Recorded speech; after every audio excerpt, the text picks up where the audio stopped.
Pasukan Rusia terus menggempur New York, salah satu wilayah penting Ukraina di arah Donetsk. Dalam rekaman video yang beredar di Telegram 7 Juli, posisi New York sedang digempur roket termobarik Rusia. TOS-1 Rusia membakar posisi musuh, mendukung penyerangan unit infanteri. Sistem penyembur api berat, Son Sepiok, menjatuhkan amunisi termobarik ke musuh, benar-benar membakar pertahanan angkatan bersenjata Ukraina di sektor depan Toretsky, demikian keterangan video RV Voenkor. Kelompok pasukan tengah terus aktif menerobos pertahanan musuh, bertempur di pinggiran kota Toretsk dan sudah menduduki sekitar 30% wilayah New York.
Staf Umum Angkatan Bersenjata Ukraina melaporkan pada 8 Juli, militer Rusia total kehilangan 552.190 tentara di Ukraina sejak dimulainya invasi skala penuh 24 Februari 2022 hingga saat ini. Jumlah ini termasuk 1.200 korban yang diderita pasukan Rusia selama sehari terakhir.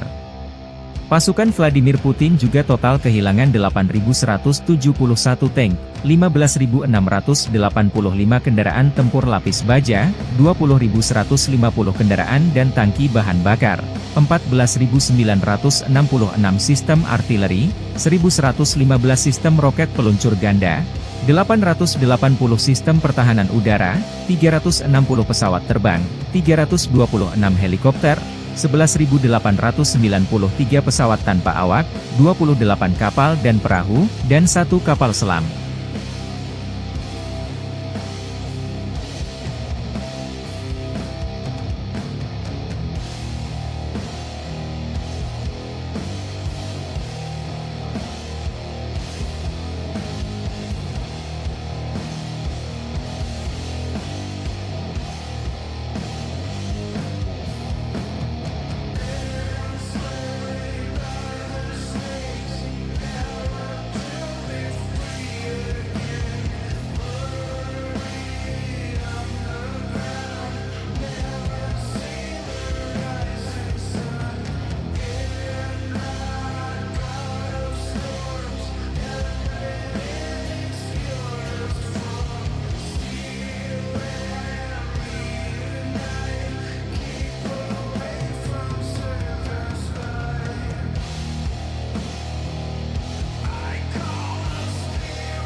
Pertempuran sengit masih berkobar di Volchansky dan Lipsovsky arah Kharkov.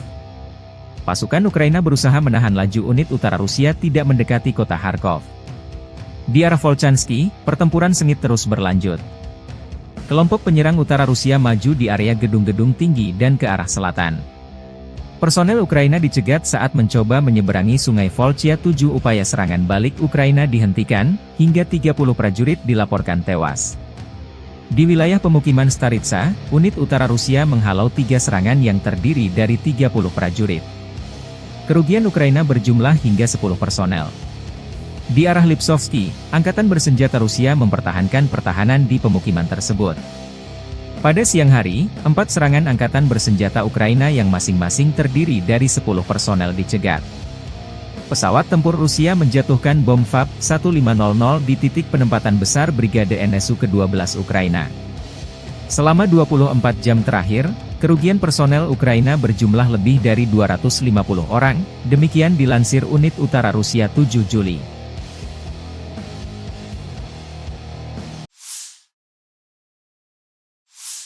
Pertempuran sengit di kota Volchansk, Rusia dan Ukraina bertempur dari blok ke blok gedung-gedung tinggi di Volchansk. Di bagian utara kota, pertempuran berlanjut di blok gedung bertingkat dan di sepanjang jalan Sobornaya dan Pushkin. Kubu Ukraina melaporkan geolokasi rekaman keberadaan pasukan Rusia di bagian selatan reruntuhan rumah No. 33 di jalan Sobornaya. Kelompok angkatan bersenjata Ukraina, Kharkov, melaporkan bahwa selama 24 jam terakhir angkatan bersenjata Rusia telah menyerang 8 kali di berbagai wilayah. Volchansk, Glubokoe, Staritsa dan Lipsy. Sejak awal hari baru, Rusia mulai melakukan aksi penyerangan, melakukan 4 serangan, 2 di antaranya telah berhasil dipukul mundur hingga pagi ini, kata angkatan bersenjata Ukraina. Terpisah, unit utara pasukan Rusia mengklaim pihaknya merebut satu persatu gedung tinggi yang menjadi basis pertahanan Ukraina di Volchansk. Jika Volchansk jatuh, akan jadi pertanda buruk Ukraina di arah Kharkov.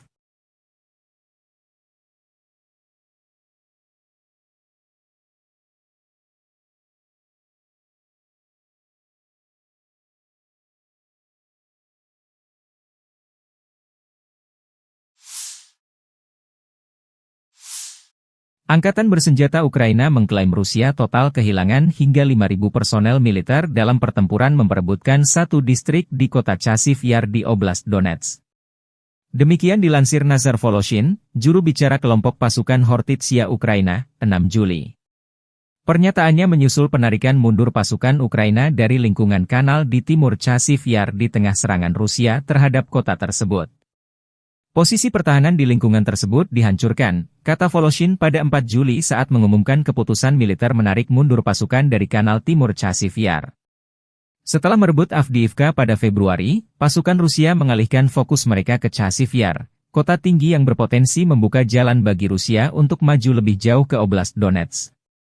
Selama sehari terakhir, tidak ada serangan terhadap Chasiv Yar, tetapi kota itu terus-menerus dibombardir, Voloshin melaporkan di televisi nasional pada 6 Juli. Lebih dari 100 tentara Rusia tewas, dan 132 lainnya terluka dalam 24 jam terakhir di arah Chasiv Yar Torets, menurut Voloshin. Chasiv Yar menjadi salah satu daerah ketinggian yang diincar Rusia setelah Avdiivka untuk memperkuat pertahanan dalam rangka merebut seluruh wilayah Donetsk. Dari kubu Rusia, rombongan pendarat mengibarkan bendera pasukan lintas udara di atas area kanal di Chasiv Yar Donetsk. Pasukan terjun payung Ivanovo memasang bendera pasukan lintas udara lainnya di mikrodistrik kanal di kota Chasiv Yar. Konfirmasi lain bahwa saluran tersebut sepenuhnya berada di bawah kendali kami. Prajurit kita masih memiliki banyak pekerjaan yang harus dilakukan. Tapi kami akan mengambil semua milik tanah air kami, demikian keterangan videonya.